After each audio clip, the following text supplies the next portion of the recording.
Écoutez. Merci beaucoup. Pour le CR, Monsieur Epping. Monsieur le Président, je tiens tout d'abord à vous féliciter, Monsieur Barroso et Monsieur Van Rompuy, pour votre prix Nobel de la paix. Malheureusement, je ne peux pas féliciter Monsieur Vidal-Quadras, vice-président de ce Parlement.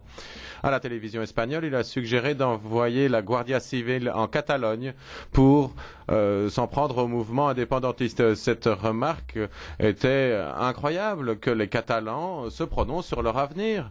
Regardez le Premier ministre Cameron concernant l'indépendance de l'Écosse. Il a dit très bien, organisons un référendum en 2014. Voilà comment faire. Il ne faut pas envoyer l'armée, il faut faire régner la démocratie.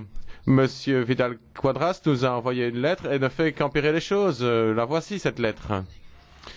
À la lecture de cette missive, Monsieur le Président, j'ai eu le sentiment qu'elle a été rédigée par le général Franco lui-même. Il dit que l'indépendance catalane ne sera ni pacifique ni démocratique.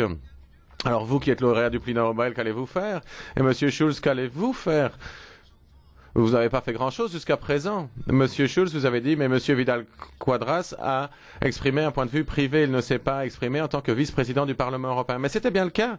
Il a été annoncé en tant que vice-président et il est vice-président du Parlement 24 heures sur 24, 7 jours par semaine, n'est-ce pas?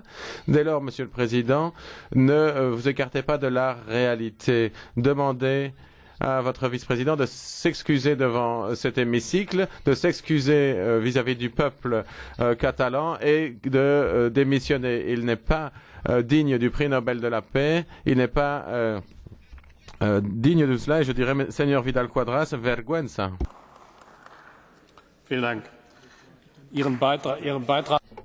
Merci. Je pense que votre intervention sur les conclusions du Conseil européen, nous les entendrons plus tard. Monsieur Hadzi Georgiou. Un instant. Oui, vous aviez une question?